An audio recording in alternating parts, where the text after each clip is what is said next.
Today, I'm going to cover the most likely way the Electoral College could end up a tie this election between Joe Biden and Donald Trump. I've already filled out the safe, likely, lean, and tilt states for both the Democratic and Republican side of the spectrum, leaving only the states that could serve as a tipping point state in this election, which are Arizona, Wisconsin, Michigan, Pennsylvania, North Carolina, Georgia, and Florida. While all of these states could vote either a Democrat or Republican in the 2020 election, I will be filling them out in a reasonable way so that a tie can be produced. As mentioned, I will not be outlining a victory route for either candidate, but I will be outlining the most likely way in which the Electoral College could end up in a tie, forcing the House of Representatives to pick the president. The first state that will most likely be won by Joe Biden in a tie scenario is Arizona.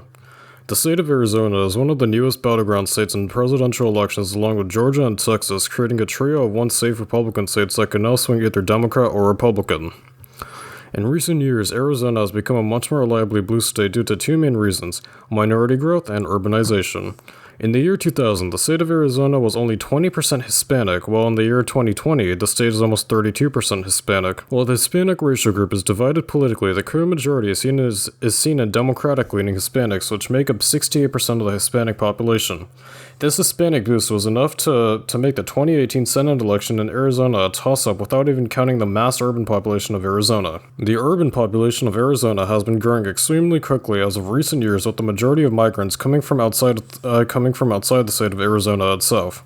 The biggest exporters of people to the urban centers of Arizona tend to be liberal-leaning states within the United States, such as California or Illinois, giving the state an initial democratic boost due to the importation of people from already heavily Democratic states. As for the urban setting of Arizona as a whole, it has exploded in recent years, with the 5 largest cities in Arizona now accounting for 46% of the population in 2020 compared to only 37% of the population in 2010. The mass urbanization in Arizona was the final factor that gave Democrats the ability to flip a Senate seat that has been in Republican control for 23 years up until that point, which is why Arizona will be voting blue this election. As for the state of Florida, the state, along with its 29 electoral votes, will vote for Donald Trump in a tie scenario. Just like how Arizona is experiencing a boom in the Hispanic population, Florida is experiencing a boom in the senior citizen population. Senior citizens now make up a quarter of the Floridian population and have been the likely reason as to why the state has been leaning Republican for the last few years, having voted for Trump in 2016 and creating a Republican trifecta in the state government. While the coronavirus pandemic is hindering Trump's chances of winning the Sunshine State, he is back on track to reclaiming this juggernaut state as his approval ratings in the state of Florida have re-emerged from the slump the virus has put him in, increasing from 39% to 45%. Is on track to continue growing, but at a much slower pace than before. While I expect Florida to vote for Joe Biden by a very tiny margin in the most likely scenario, I will be putting Florida into the Republican column in a tie scenario. This is because Florida is still a Republican-leaning swing state, having voted a Republican into the Senate in 2018, while Democrats swept the nation in traditionally conservative states, flipping long-term Republican-held Senate seats and gaining 41 seats in the House. Again, Florida will most likely be a blue state in the general election, but in order for a tie to break out, it will have to vote red, which still has a very great chance of happening. The next state that I'll be putting into the Biden column is the upper Midwestern state of Wisconsin. Just a mere 6 months ago, in early March, the Badger State was given a 52% chance of voting for Trump in the general election, but as of September, that has fallen to 17% and is continuing to tumble down even further. While Wisconsin has had the chance of voting for Donald Trump this election, that chance is as low as rolling a 6 on a standard die.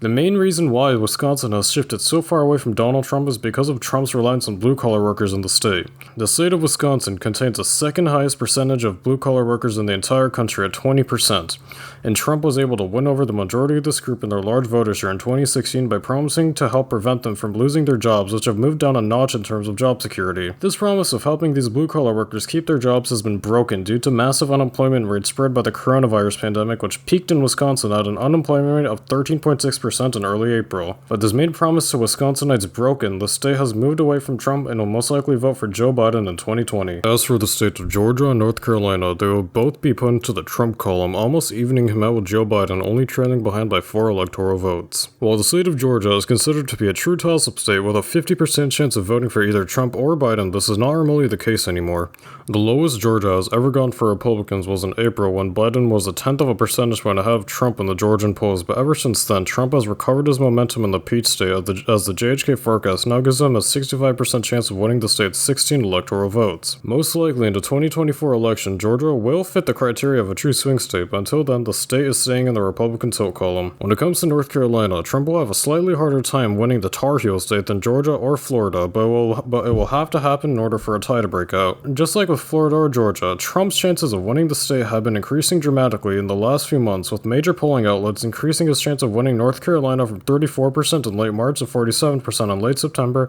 and it is expected to surpass 50% only a couple weeks before the election day in November. In the most likely scenario, I expect North Carolina to vote in the Republican tilt column with less than a 50% chance of voting Democrat, but in a scenario where the Electoral College is tied, North Carolina will have to vote Republican. On the subject of Michigan, this Rust Belt state will be voting Democratic for mainly the same reasons as Wisconsin, but to a much higher degree. While Wisconsin has a slightly higher percentage of blue-collar workers at 20% of the state population compared to Michigan's 18%, this will not matter very much as the difference of 2% is not enough to make that big of an impactful difference on the state. In 2016, Trump won Michigan by a mere 10,000 votes, which is only 1/5% of all votes cast in the Wolverine state, making his position in Michigan very vulnerable and easy to strike down. In addition, during Michigan's Democratic primary in March, Bernie Sanders was still in the lead and on track to gain the Democratic nomination, but Joe Biden was able to capture literally every single county in the state of Michigan, proving that the state has a clear affinity for Biden. For these two reasons, the state of Michigan will be voting for Joe Biden in the 2020 presidential election. The final state that can be won by either candidate is the state of Pennsylvania, which I'll be giving to Donald Trump in a tie scenario. While Pennsylvania is most likely going to vote for Joe Biden in the general election, it isn't unreasonable for the state to go Republican. Just like with Wisconsin and Michigan, it was blue-collar workers that gave Trump his 2016 victory in the Keystone State, primarily with fracking, coal, and steel workers in the western portion of the state. But unlike the other two Rust Belt states, blue-collar workers are not experiencing heavy amounts of layoffs with the Pennsylvania employment rate hovering around 7%, which, unlike most Rust Belt states, is very, very low, which is one of the biggest reasons why Pennsylvania is much more likely to vote Republican than the other Rust Belt states. Keep in mind that Pennsylvania is most likely going to vote Democrat this election, but in the most likely scenario for an electoral college tie, this mid-Atlantic state will have to vote Republican. Here, in the most likely scenario for a tie, Joe Biden will have won the key swing states of Arizona, Wisconsin, and Michigan, while Trump will have won the key swing states of Florida, Georgia, North Carolina, and Pennsylvania, giving each candidate a total of 269 electoral votes, forcing the House of Representatives to pick the president. If this were to occur, then President Trump would be serving a second term, as the House of Representatives don't give each member one vote, but rather give each state one vote. And since 26 states send a Republican majority to their share of the House, they'll be able to outvote the Democrats as long as no representatives abandon their party. While a tie is unlikely to happen, it is still within the realm of possibility, and the chance of it happening are increasing every week, such as states such as Arizona are shifting farther and farther into the Biden column, while states such as Florida and Pennsylvania are shifting farther and farther into the Trump column. And while there are close to half a dozen scenarios in which a tie could break out, the scenario I have played out is the most likely one to happen due to the reasons mentioned above. I would like to thank you for watching, and make sure to like and subscribe.